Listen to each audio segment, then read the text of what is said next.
welcome back. The second segment is brought to you by Cigar Mini, a purveyor of luxury cigar accessories and apparel. You know them for the buck, and they got a lot more than the buck there, so you need to check them out. And if you go over there, you can use our Stogie Review coupon code SR2008 and get 5% off your next order. So, go check it out, go buy a bunch of stuff and save a bunch with that 5%. And we'll just get right into the next question here. Question number 4 comes from another Brian by the contact form. This is not me, I swear. I noticed while I was reading one of your older reviews that you used to use a V-cutter. Do you still use this type? How does this change the cigar taste? What is a decent one to get? I'm going to throw this one over to Walt. Do you use a V-cutter, and what do you think about it?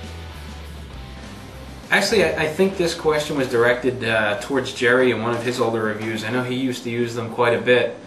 As far as me, I really don't use them, and the only reason I don't use them is because I can only get the cheap ones. You go to a cigar shop, you buy the $3, $4 V-cutter, and it's just like a cheap guillotine cutter. It gets dull, and you end up tossing it and having to go buy another. And it seems like there's a big step. You go from the cheap ones to the really expensive, nice ones, and there's really no mid-range priced V-cutter out there that I've seen. When I go to the cigar shop, they have this nice stainless steel tabletop cutter. It's got 3 different cut types on the top, and on occasion I'll use the V-cutter, and I find that it just kind of directs the smoke, towards the tip of your tongue, and just kind of presses on those soft spots and just kind of gets the flavor going a little bit. But I don't use them very often just because I haven't seen a nice mid-range, mid-priced V-cutter locally. But what about you, Tom and Ed? I'm sure you probably got some V-cutters there in the shop. What do you think of them? Yeah, I only use the V-cutter, and I use the Sologen made in Germany. Priced at around $10, and it's an awesome V-cutter, and I got it right in my hand right here.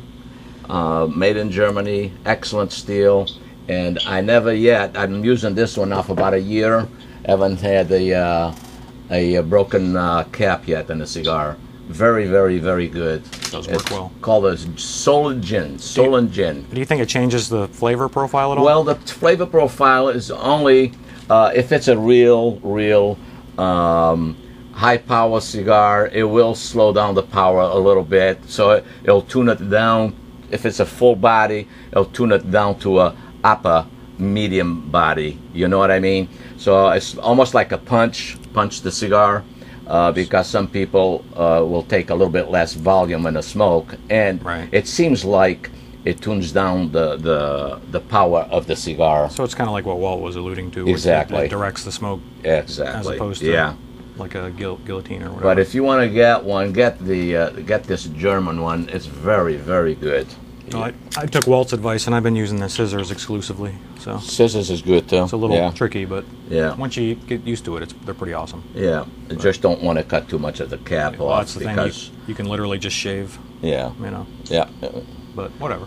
But each their own. From the punch to the V-cut, I only use the V-cut at the moment for the past year, and I enjoy that cut. It's pretty good versus a complete guillotine cut. Where you have to take so much out of the cap, and then you get that full You can damage volume. the cap. Well, not only that, you get that full volume, and your cigar is full enough, so just cuts it down a little bit. Well, I actually haven't used a V-cut in quite a while, partly for the same reason. Walt mentioned it's hard to find one that's of any value. And I actually had one from quite a while back that is clearly not designed for larger ring gauges. I've got one here that's kind of mocks a guillotine cutter. It's not too bad. I actually pulled this guy out. I bought it recently, pulled it out, and I used it just the other day on an Argonese double wrap. Because so many people that smoke those like them. Jerry smokes them that way and was talking about them a lot that way. Another guy that was down in the from Troy from Boomer from Cigar Life also prefers them that way, and he actually let me borrow his V-cut, and I smoked the Arganese double wrap that way down in the Dominican Republic, and I was impressed. What it seems to do to me is it kind of mimics some of the action you get off a torpedo. It kind of focuses that smoke and it condenses the flavor, but at the same time it really opens up the cap and really lets you get a good amount of smoke. So I like it. I don't know that I like it on all cigars. I'm still just dabbling with it. I use my my scissors here, quite a bit on a lot of cigars. So I just kind of dabble between the two and see what happens. But I got to say, with some cigars, the V cutter seems to be a really good option. Yeah, that's pretty much it. I just don't use them that often. I used them way back quite a bit, and then I stopped, and then I'm just starting to dabble with it again. So anybody else have any more to add on the V cutters? I'm gonna have to look into that German-made cutter, just to have one. I mean, the $10 price is very appealing to begin with, and if it's as high a quality cutter as you say it is, it's definitely something I'm gonna add to my collection. At the very least, just to have one, for that rare occasion that I want one. But yeah, I'm definitely gonna have to look into that. Yeah, they're nice looking, and if you get one, I'm sure you'll like it. It won't mess up your cigar, that's for sure. Tom's got it up there again. Yeah, you can kind of get an idea what they look like. Yeah. Well, Walt, if Jerry didn't send it to you already, he forwarded me a link with his cutter, and it looks like it's kind of in that mid range you're looking for. It looks like it's going for about $20. So if he's listening, he'll probably send you the link. But if he doesn't, I'll send it to you. I don't want to give out the information because this segment is sponsored by Cigarmany, so we'll leave it at that. Well, Brian, I hope that helps answer your question. The V cutter's a big thumbs up. So, at any rate, we have our next question, which is question 5 from Alex, again from the contact forum. He says, "Hi guys, I have a question which I hope you can answer in your next YQMA. Conveniently, we are answering it in the episode 30. So, when I go to a party and light up a cigar, I get a lot of people constantly asking me if they can try my cigar, and I really hate it. How can I politely tell them no and deal with this silly request? I really hate other people putting my cigar in their mouth. It's not healthy for anyone. Thank you and keep up the great job, Alex." So, well, let's just kick this right off to Brian since I can hear him in the background. Pick me, pick me. Dude, all you need, cold sore. I'm telling you, cold sore. If people are coming up to you and say, "Oh man, I'd let you use it, but I got this cold sore, or I'm just getting over this cold. I mean, I'm not going to share it with you," that sort of thing. That'll work every time. Cold sore, or hey, I got a mean case of hepatitis, so you really don't want. I might be breaking out, so you really don't want to. The other thing I would consider doing is, if you're feeling generous, just say, "Hey, you know what? I don't like to share my cigars." Just be honest with them. "I don't like to share my cigars, but I'll give you one." And that's something I'd consider if you're worried about what your reputation, how it might suffer if you tell them you have cold sore and/or hepatitis. So all right. I heard Ed or Tom in the background saying that I think I stole their answer, but let's see if they can come up with something here. What do you think, guys? 2 words: space herpes. No, but I was gonna say, tell them I have a cold sore.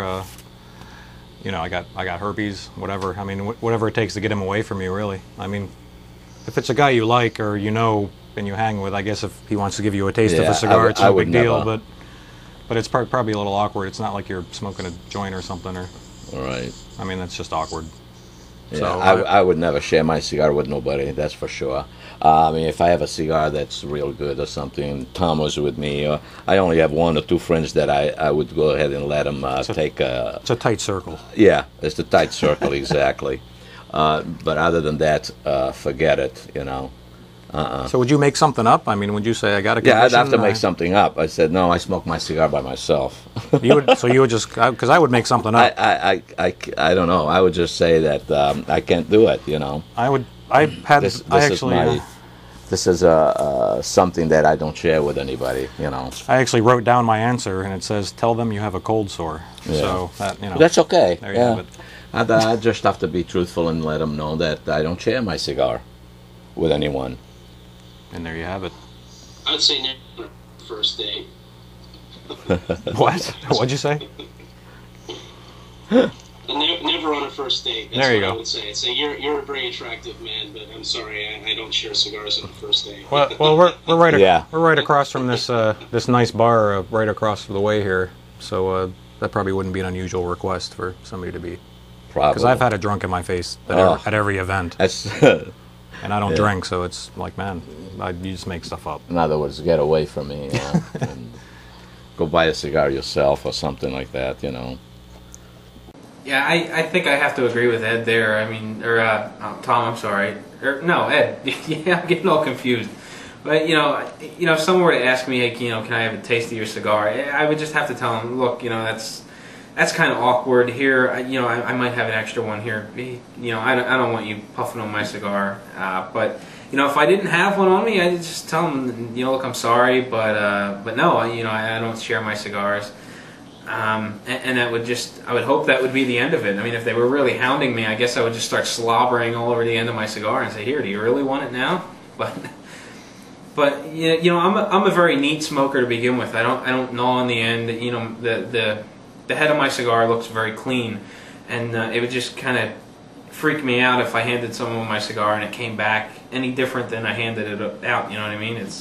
I don't know. It just it doesn't sit well with me. I don't like to share cigars. There really is no tight circle on my end. I just prefer not to.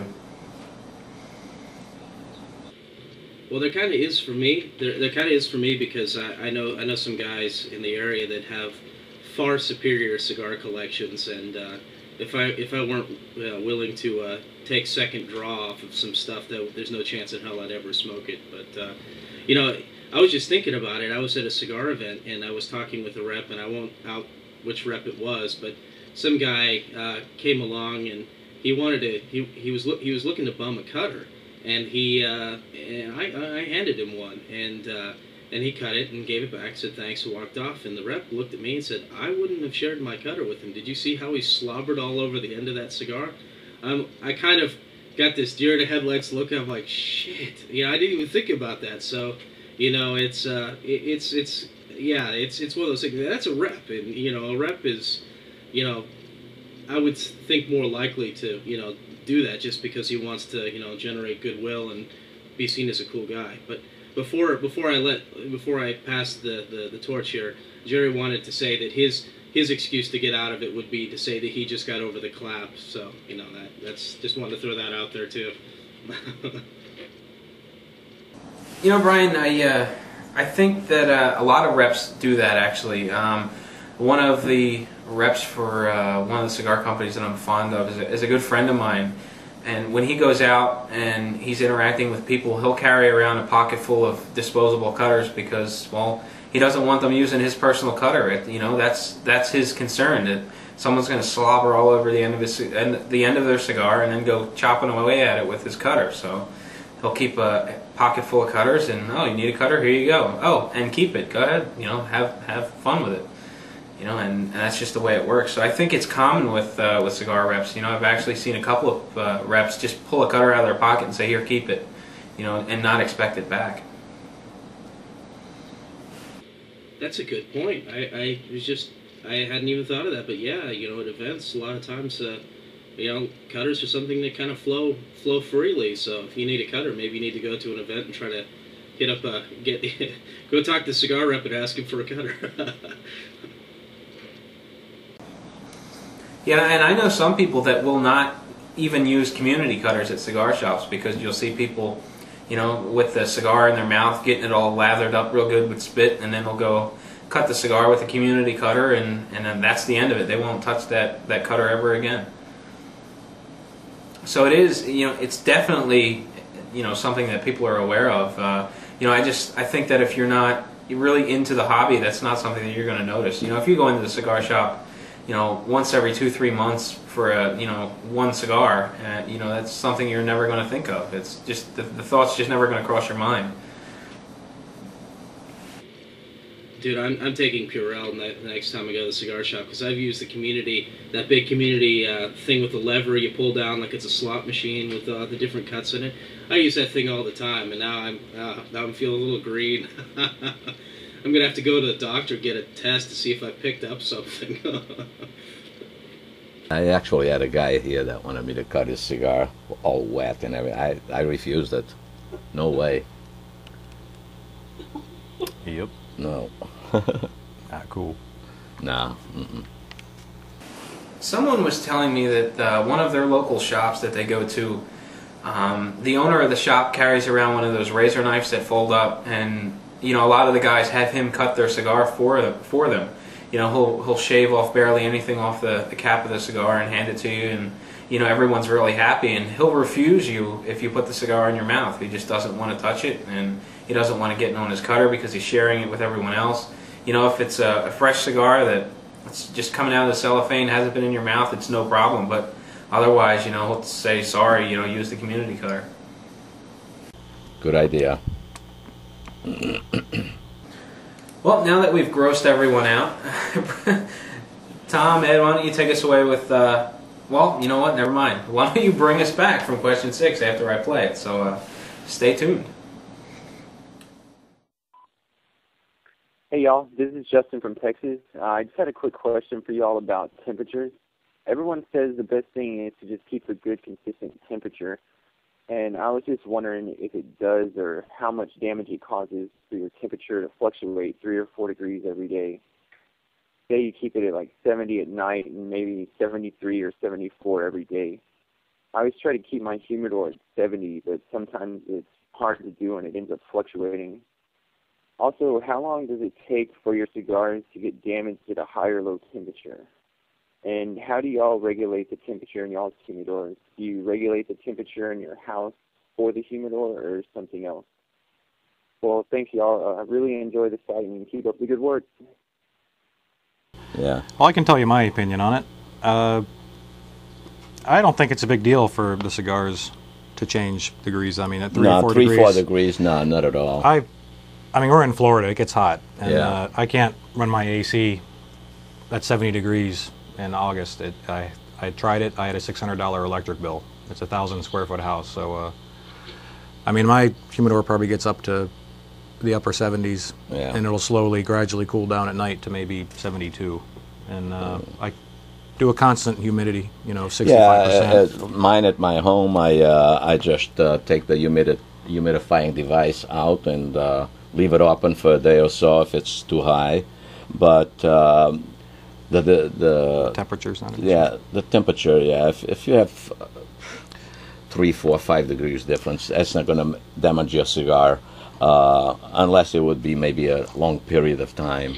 Yeah. As long as you got it humidified correctly, the temperature is going to keep your cigar okay. You don't want to bring the temperature up to 80, but Yeah, and I guess he's also asking if there's a way to control or if you control the temperature in the humidor itself, or you control the that's temperature in your home. very, very hard. The only way you control that, Wine cooler. well, either that or open your humidor and make sure your house is air conditioned pretty well, you know. I was considering buying one of those Coleman coolers with a thermoelectric cooler module in it and Yeah. modifying it into my humidor. Yeah. I haven't had the courage to cut into my nice humidor yet. No, I don't know if that's a good idea. But, well, people have done it, and Yeah. I'm just not that good with you know, the woodworking and all that stuff, Yeah, like some other people I know. But 3, 4 degrees, in my opinion, I don't think it will damage a cigar. Just a fluctuation, yeah. Yeah, Not an there's issue. not much fluctuation to damage the cigar. I agree, Yeah, because I do it.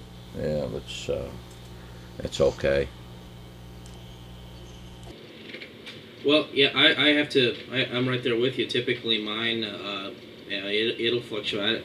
I keep a pretty close eye on it. And I think it fluctuates probably in the 3 to 4 degree range for the most part. I've got it inside. I've got the climate control on. The air conditioning, and I just make a point of having it on. And even one time when I went away, I think it did get up to up in the high 70s in my humidor, and I didn't notice any issues with it. I'm more concerned with higher temperatures, any any beetles that may not have not gotten the gentle nudging of nature to hatch and start chewing on things might start waking up if they get cooked out of the cigar. So that's my concern with that. And in terms of regulating the temperature, I just I use the air conditioning of the house. Keep it out of direct sunlight. Obviously, you probably don't even want the side of your humidor getting the sun on it. That'll help, and don't keep it directly under a vent or above a vent or whatever. And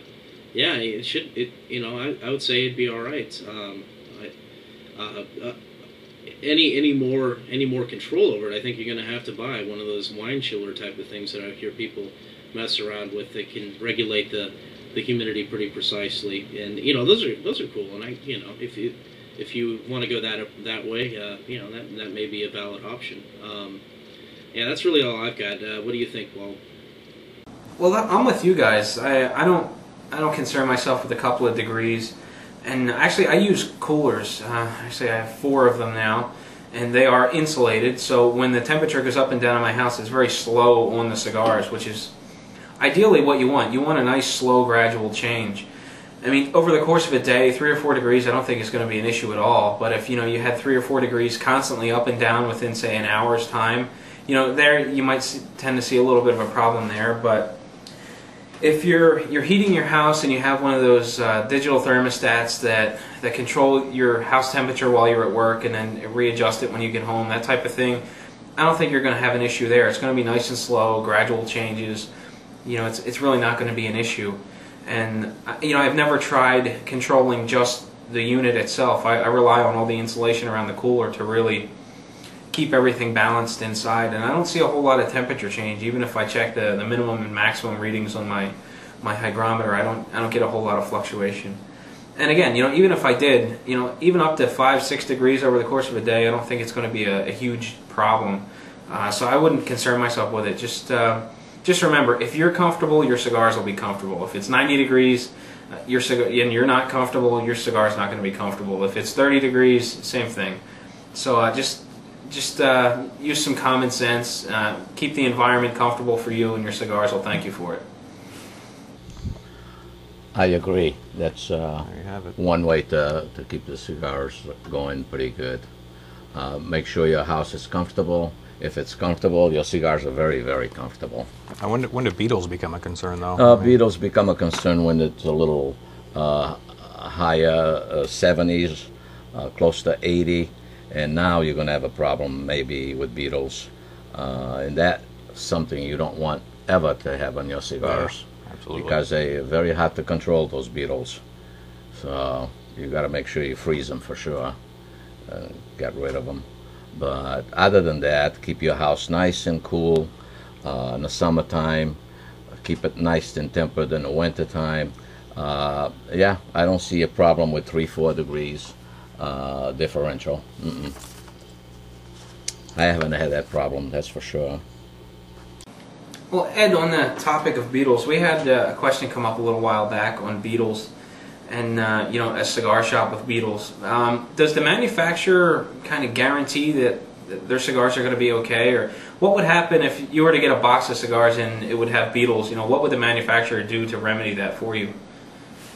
I've had many different manufacturers send me cigars with beetles, and they take care of the problem right away, and they always take care of the customer. No problem at all. Everything all right? Yeah, we have no problem with that whatsoever. So they always take good care of us as far as the beetles. But it happens. It happens with every one of them.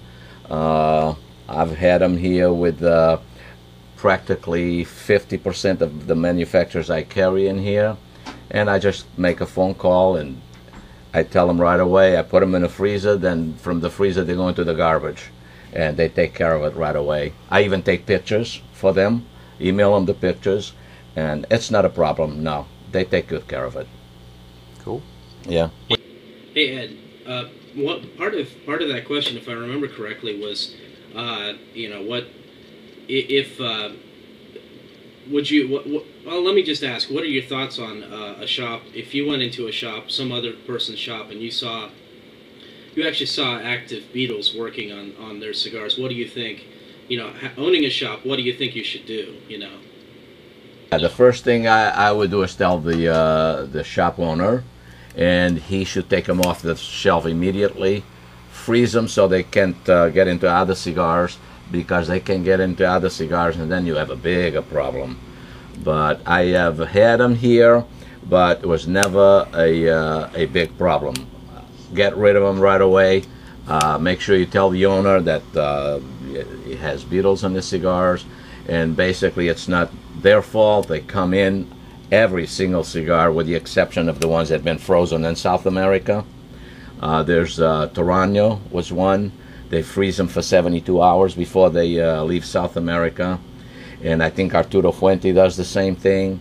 And I don't know of any others at the moment, but I think they all going to get to that same scenario where they're going to ship them out of South America with practically no eggs, and you know, the eggs have been killed, you know. But that's something they've been you know, coming around and telling us that freezing the cigar for 72 hours does a lot for the cigar, and you don't have to worry about it. You know, that's an issue as well. I think you and I almost got in an argument on that, because I freeze all cigars that go into my main humidor. Mm-hmm. I freeze treat them, and I let them sit for a good 3 weeks. No good. And Ed and I still disagree on it. Yeah, but I do not agree with that, because that's only going to damage the tobacco, I think. According to some of the manufacturers, they do it for 72 hours for a reason. Right. Because it doesn't damage well, that's what I do. The tobacco. 72 hours. Oh, 72 hours, yeah. Okay. Well, let me tell you the process, just yeah. to get you up to speed. Yeah. Double freezer bag, in the fridge for about 12 hours, in the freezer for 72 hours, back in the fridge, and then back into room temperature. So I do the temperature changes gradually. Yeah. And so far, that's zero problem. Yeah, that's okay. Yeah, there's you know, the only thing that I say is try to minimize the freezing of the cigar.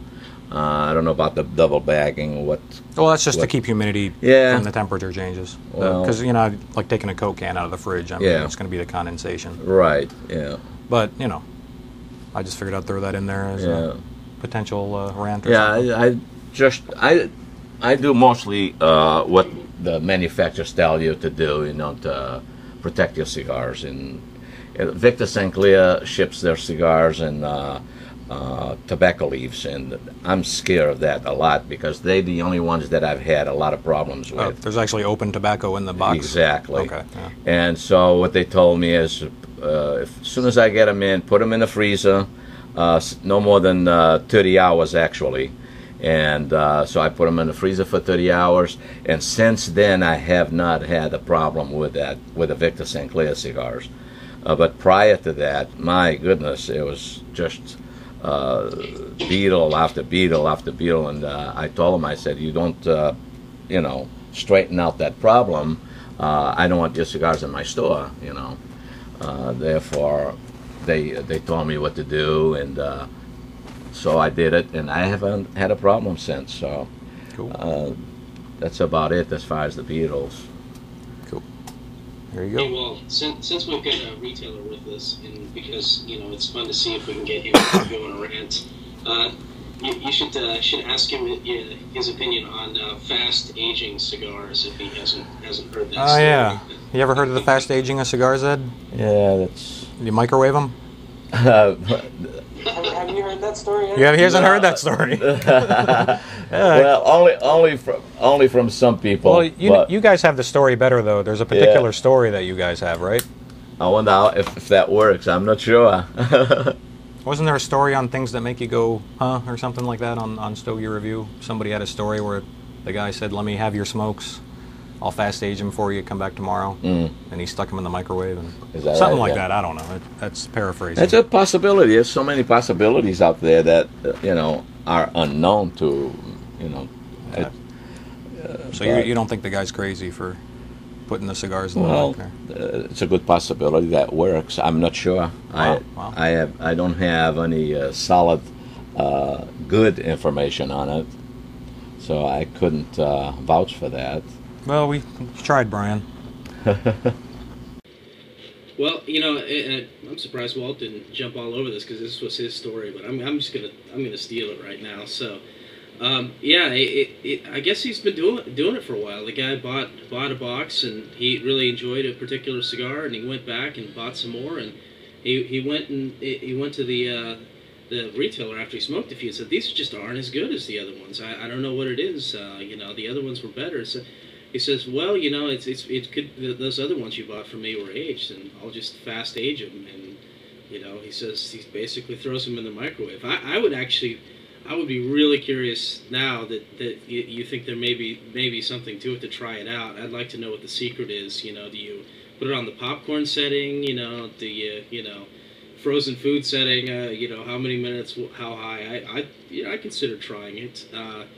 But on the, you know, in that vein, there was another there's a website out there, something about nuking things and seeing how a cigar, if you're not careful, will absolutely kill your microwave. So you got to be really careful on that. I saw the video footage, and it actually burned a hole through the roof of the microwave. So anyway, I don't know if this really adds anything to the this particular video, but you know, hey, I thought it was fun. Well, that video, I think actually what the thing was there was he lit the cigar and the microwaves were attacking the smoke particles, and that's where the fire and everything else was coming from. I watched that video after you posted it. It's pretty interesting. It has nothing to do with rapid aging, just you know, neat microwave tricks. You know, like putting a CD in the microwave. Only this guy put a lit cigar in there, and it ended up burning a big hole on top of his microwave and ruined it. I love the quote at the end, you know, I think our microwave is done for, or, you know, something along those lines. It was it was pretty comedic video. Well, that brings us to an end as far as segment 2 is concerned. Well, before we get out of here, does everyone have any cigar left? I know mine's getting pretty short at this point, and you know, it's just as good as it was at the end of last segment. It's got really rich flavors. It's the body's built very nicely since then. I mean, it's just a fantastic cigar. I love these things. Can't get enough of them. I just wish they were more readily available. I know that there's just a huge supply, or just a huge demand, and the supply just can't keep up with it. So, you know, if you can get a hold of them, you know, run out and get them while you still can. What about you, Brian? How's your Padilla Obsidian doing? Is there anything left? Well, yeah, you know, there's a little bit left. It's maybe 2 inches of it left. I think the only reason there's this much of it left is that you know, I kind of let it go out, or it decided to go out a time or two. I was just relighting it while you were talking there, but it's been good. You know, it's been tasty. I've been paying really close attention to the flavors, but I'm still getting, you know, a lot of those really solid chocolatey flavors out of it. It's been going great with my coffee. Yeah, I've just been caught up in all of the discussion. It's been riveting. Yeah, man, I don't know. Yeah, those with the Series V's. My understanding is they're really ramping up production on those just because they've been so popular. I thought I heard that they got a bunch more rollers for them or something, and they're going to be a little bit more easily available. And I think some of the buzz, you know, some of the cigar aficionado buzz will probably, you know, wears off with time. Some people are going to smoke them and say, yeah, great, and some people are not, you know, like, oh, I don't care, you know. So they'll be more available, especially with all the new cigars coming out. They'll steal some of the buzz and some of the thunder. So, but anyway, over to you, Ed and Tom. How's that cigar treating you? Is there any left? Is it burning your fingers? What's happening there?